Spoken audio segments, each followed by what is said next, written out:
I think for Scream 2, there was a moment where they talked about Sid being on heroin. I'm here with my twin, Jamie Kennedy. Twins. Yeah, my Randy from Scream and Scream 2 and Scream 3. Should have been more. So I've heard you mention in the past about like scenes in Scream and Scream 2 that were deleted, that nobody has ever seen, and you've talked about them. There's a bit at the end of the first movie where you ask Sidney out on a date. Yes. Yeah. Sidney's dad's in the closet, tied up. That type of closet. And then we're untying him. And then I say very sheepishly, hey, Sid, after all this is done, you don't want to like go to a movie? And she takes him in and she's like, okay, as long as it's not a scary movie, which was the original title of the movie. Right. And then that was it. That was the end of the movie. You know that? That was the original ending. Mm-hmm. No Gail Weathers doing her report. No. Yeah. That was not there. And then I guess they tested it and thought it was too, I don't know, like not serious enough. But I think it's actually really good because it's the tone of the movie. Do you think that like the trajectory of like Randy would have been much different if you and Sidney had kind of gotten together and, you know, and Derek's out of the picture in Scream 2, it's you and Sidney? By the way, do you know what it is like when you ship two like characters? Like it's sort of like you have a portmanteau for them, like it's a name. What's a ship? It's like when you ship two characters in like a relationship and you give them a name. So it's so like Bennifer. It's Ben Affleck and Jennifer Lopez. Okay, so the Randy Sidney would be Rancid. Rancid, yeah. You should be laughing. That's funny. He must have heard that before. I don't know. He could have went with her, and then she could have dated other guys, and then he's like, listen. Or he could have been a hero. Yeah. He could always be the voice of reason, or he could have been a hero and be like, no, come with me. I'm telling you, these are the rules. They could have changed his trajectory. Yeah. But I don't know if this is. I don't know. I think this is true. Because you guys are a big channel, right? Yes. Dedicated only to Scream? Horror movies, but let's be honest, it always comes down to Scream. I think for Scream 2, there was a moment where they talked about Sid being on heroin. Okay. Because it's such a tragic thing. And it was so cool. I don't know if it was actually, I believe it was talked about. And she had a heroin addiction to deal with this, which was so bizarrely cool, right? Yeah. Like you never think of that, but that would be real. Like people would do drugs if this happened to her. Yeah. Or maybe it was after the second one, then they were like, I gotta do it. But it never happened. And I thought that was a really cool, that's what keeps the franchise interesting, is that it comments and plays on it. Yeah.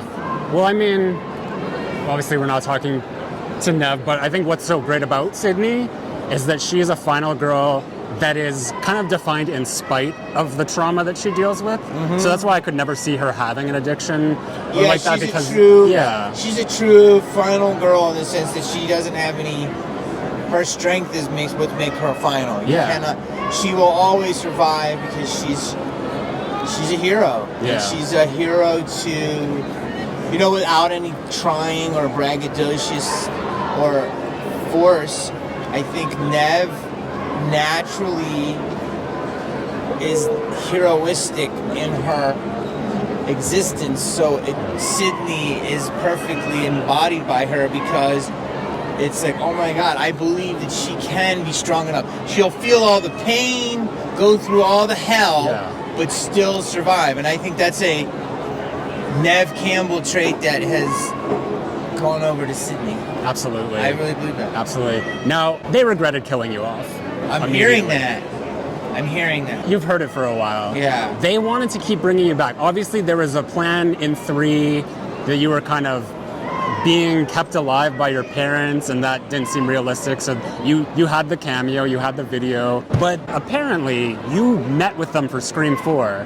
There was a Say meeting. this again. The Weinsteins called you in. I've read this somewhere. They called you in for a meeting to talk about you returning for Scream 4. It never panned out. but you were. This is a great example of Yeah. that's completely untrue. It's completely untrue. This is a good thing to hear from the horse's mouth. I'm the horse. No. In fact, here's where we're at. Ready? They killed me off. Yeah, it would be cool to have me there, but it's good. I got Jasmine and Mason, you know, my lineage, they're going. I think I could still come back in an alternative timeline, or honestly, with the way AI is, you could literally build that into it and go, this is AI, right? Yeah. That will happen. I believe Randy could come back, and I believe Kevin now is saying that he really wishes that he didn't kill her, which is an honor for him to say that. Mm-hmm. And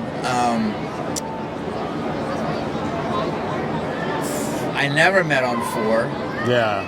I'm 99.9, and they invited me to the premiere, and I wasn't gonna go. I was like, I just came off Ghost Whisperer. I was Jamie Kennedy, and Scream was part of my legacy. It didn't define my legacy. It was one of the amazing building blocks of it. Yeah. But they were like, please come. You know, they were really nice to me. So I went, not being in the movie. And it was, you know, it was nice. I saw a lot of people, and Bob Weinstein told me at the after party, and he looked me right in the face and said, the biggest mistake of my business was killing you off. I'll never forget that. He said that as we're both eating a hummus with carrot. I'm not kidding, or some kind of hors d'oeuvre. Yeah. And then I was like, hey man, it happens. And then Scream didn't really, I loved Scream 4. I was there for it. Like, I was at the premiere. It was really good. The first kill was so dope and different and interesting. And it was like a meta on meta. And then I was there for it. And then it didn't really make a ton of money, but it was really good. And then it went away for 11 years. And then during the pandemic, we'd heard.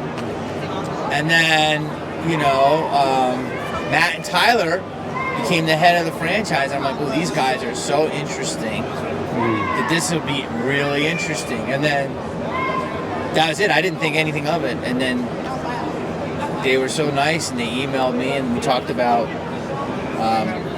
you know, doing the whole thing. And so I was in the mix of that. You know, doing the pictures and all that stuff. Yeah, you're the guy behind the couch who's like, come on, what is the line? Somebody's goofy ass dad. But also the painting, and they were so sweet to make my character, you know, making me feel so loved. And so, and I didn't go to that premiere because it was like COVID, and I was like tripping. Yeah. Everyone was. I had COVID. I was sick. Yeah. And then the 6th one, I didn't hear anything. But I was still like. They keep mentioning Randy, which is so nice. Yeah. My spirit's there. Your spirit lives on. And I think, like, with the 3 movies, like, you have a collective of maybe 20 minutes of screen time. And it's just that you know that... Really? Because, like... That's it? You're so, like, much the character. Only 20 minutes through 3 movies? Probably about that, yeah. No. Really? No, really, like... Well, all 3 movies? Yeah, the first, the second, you got the cameo in 3. It's probably about 20 minutes. How long are the first 3 movies? I think each one's like an hour 50-ish. 2 hours for Scream 2. 120. 220. Did you say 320? Like all together, like just. You're telling me I'm not even in 10% of the screen time? But that's a testament to like how the fact that people talk about my character so much. Wow. Yeah. You're gonna have to do a little numbers check on this. I'm pretty sure. Wow. I really thought I was in it for at least with the first 2, like half. Because you were there, you were like on set all the time filming, so it feels like it's a lot longer. Or when they were doing the killing scene, I was dead. Yeah. So it's implied that I'm over there. Yeah. Oh, where you were lying on the ground. Yeah. Yeah. All right. Oh. Wow. I don't want to keep people waiting, but just one more question. Who's your favorite killer? You just have to pick one. All of them? It's all of them. Who's your favorite killer? I just want to remind you that Laurie Metcalf is here. She did kill you. That counts for something. It's tough. Yeah. You know, I mean, I just think it's Ghostface. I don't think of the person. I don't want you to pick favorites. I don't know. It's hard, but I think that, you know, since I'm always with Matt and Skeet, I think that they really set the tone for everyone else. Yeah, absolutely. So- and they're a pair. Like you can't Yeah, really they're a pick one without the pair. other. But I mean, I always think it's Ghostface, but yeah, Yeah, it's hard. But I'm gonna have to go with my boys because we were all in it together. absolutely. Yeah, you did it. Anyway, thank you so much. Thank you, brother. Pleasure, Jamie. Appreciate you. Thank you. We'll come see you before we leave. Thank you.